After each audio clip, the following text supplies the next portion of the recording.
Fešákův nejbližší přítel.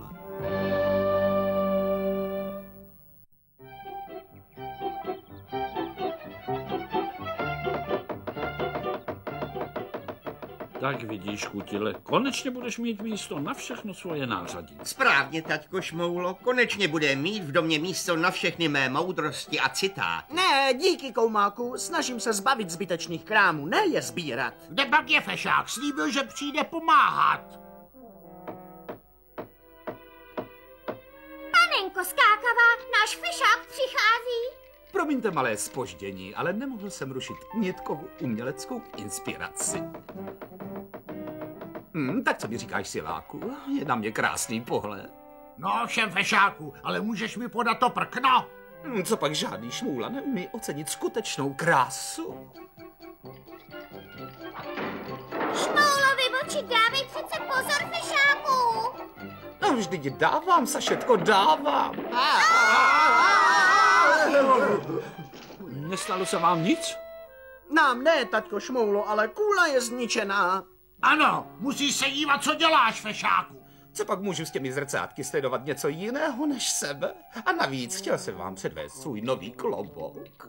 Fešáku, Fešáku, Fešáku, přestaň se už konečně obdivovat a věnuj se týmové práci. Týmová práce. Jedině tak můžeme pochytat šmouly. Tohle bude další z vašich pochybných plánů, Gargameli. Menš ty hlupáku jeden zabedněná. Brzy uvidíme šmouly z ptačí perspektivy. Ten starý ťulbas tomu asi věří. Asi jo. Teď, Fuku, začni šlapat. Rychlej, rychlej! Funguje to, Fuku! Ono to letí!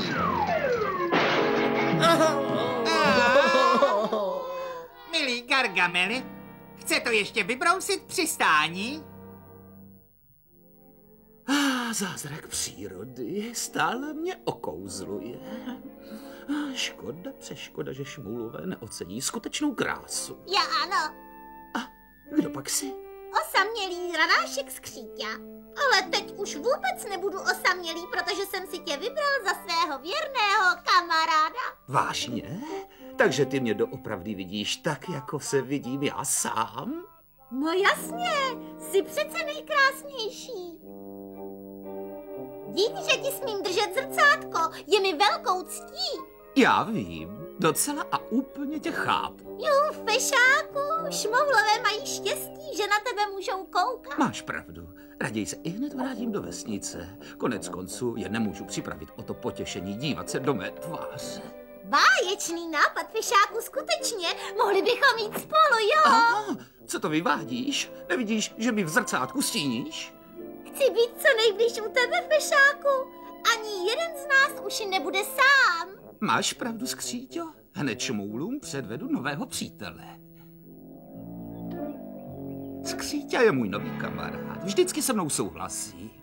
A proč ne, Fešáku? Vždycky máš pravdu. Říká Fešákovi, že je nejskvělejší. Pořád jen Fešáku sem, Fešáku tam. Nemám rád Fešáku sem a Fešáku tam. Jenomže já znám šmoulu, který si chválu zaslouží daleko víc. Žádný šmoula není lepší přítel než Fešák. Jedenánky, neunavuje vás to skříťovo povídání? Nemám rád únavu.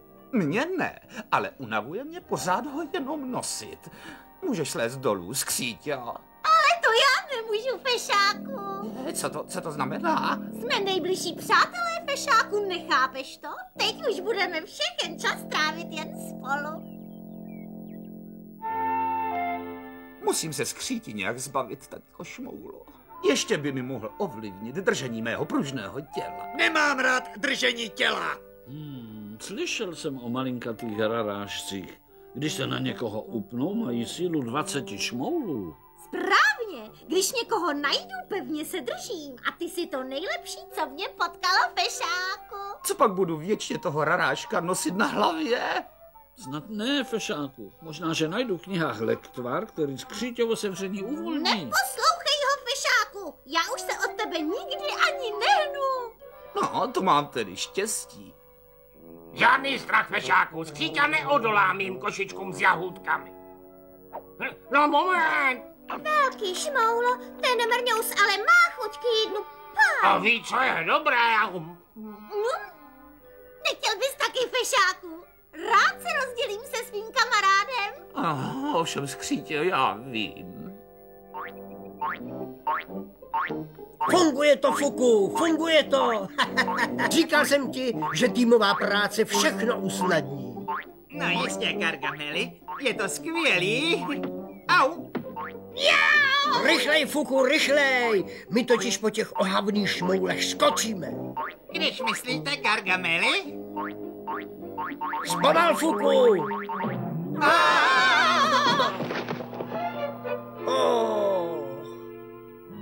Nechci se vás nějak dotknout, Gargameli, ale s tou týmovou prací nám to nějak nevychází. Skříťo, proč konečně neslezeš dolů?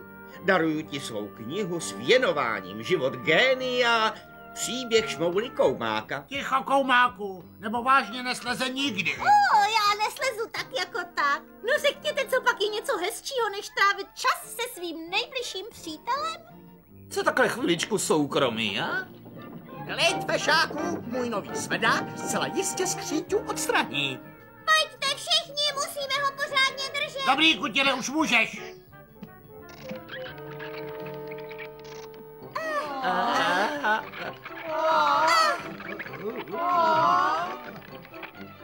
Pane bože, on se pořád drží. Je to prýma, viď, fešáku? To je konec, jsem se skříťou spjatý na věky. Konečně si to pochopil, fešáku. Ode dneška jsme dvojka. Myslím, že neznám způsob, jak uvolnit skříťovo sevření. Ach ne, už nikdy nebudu sám. Neboj, fešáku, společně všechno zvládneme. Jedinou nadějí je najít vzácný bahnokořen, který by skříťu odpudil. Bahnokořen? Co je to? Jaký kořen? Jenže najít ho bude velikánský problém. Podstoupím cokoliv, jen ať skříťa zmizí.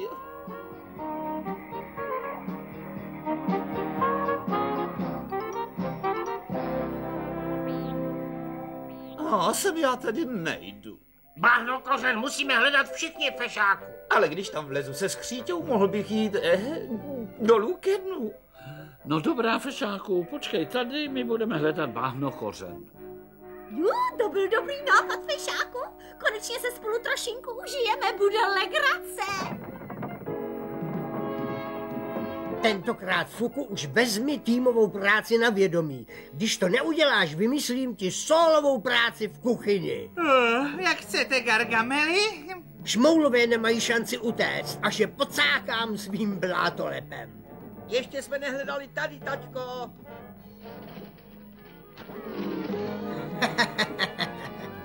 A je to tu, Fuku, dáme si šmouly. Musí to být hrozné mít na krku mrňouse, který pořád mele a mele a mele. To je, Koumáku, taky to znám. Trvá to moc dlouho, šmoulové. Žádný bahnokořen tu zřejmě asi nenajdeme. Ale já našel vás. Gargamel! Utíkejme! Rychle pryč! Pumpuj, Fuku, pumpuj! Funguje to!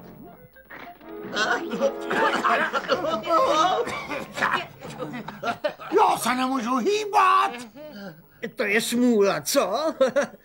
Konečně je svět zase růžový. Ach bože, šmoulové mi chtěli pomoct a teď jsou v zajetí. Jsi snad silný a kurážný šmoula, fešáku. Jistě je zachráníš. Poprvé mám pocit, skříťo, že nemáš tak docela pravdu. Gargamelův dům není vhodným místem pro raráčky. Co kdybys tak slezl a šel domů? A to ne, kam jdeš ty, tam jdu i já. Tušil jsem, že nejspíš řekneš tohle. Vidíš, čeho dosáhneme dobrou spoluprací, milý chlapče? Jo, ale co z toho budu mít já? Já šmouly nejím. No tak se budeš dívat, jak se futruju já. Musím rychle něco udělat. Počkej, použijeme Gargamelův přístroj. Můžu to zkusit.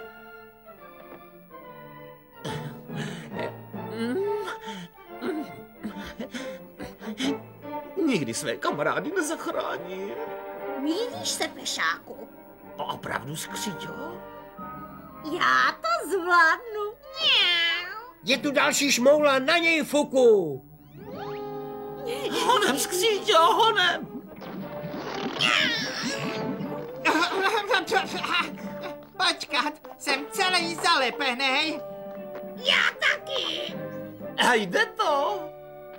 Vítej, takže nás bude u večeře víc? Co je to? Ty nejsi žádný šmoula. Jsem skříťa. A chutnáš jako šmoula? Ne, ale můžu být tvůj přítel. Cože? Slez dolů, ty potvoro. Jen klid, Gargameli, o šmouli si přišel, ale máš nového kamaráda. Přestaň! Co bude se Skříťou, taťko Šmoulo? Žádný strach, fešáku. Skříťa se o sebe jistě postará. Pomoc! Mám jí! Tak co, fešáku, jaké je to být zase svobodný? Já jsem velmi spokojen. Těžko, nezní to moc spokojeně. Řekněte mi, co jenom Skříťa na Gargamelovi vidí. Konec konců jsem mnohem a mnohem hezčí. Skříťa prostě pochopil, že jako správný přítel ti zkrátka musí dát volnost. Neboj se, fešáku, vím přesně, jak vyřešit tvůj problém. Já, Šmoula Koumák, rád budu tvým novým nejbližším přítelem. Já vím, být nejbližším přítelem někdy trošku bolí. V českém znění Vlastimil Brodský, Pavel Zedníček, Jan Šťastný, Jiří Prágr, Martin Zounar, Zdeněk Hess, Gustav Bubník, Jiří Cízler, Daniela Bartáková, Petr Oliva a další. Zvuk Lubomír Zajíc, produkce Jaromír Šindelář, Jana Prášilová, autoři písně Veronik Atier Cliffo, překlad Daniela Margoliusová, dialogy a režie Jarmila Beránková. Připravilo Barrandov Studio Dubbing. Vyrobila česká nezávislá televizní společnost Nova 1997.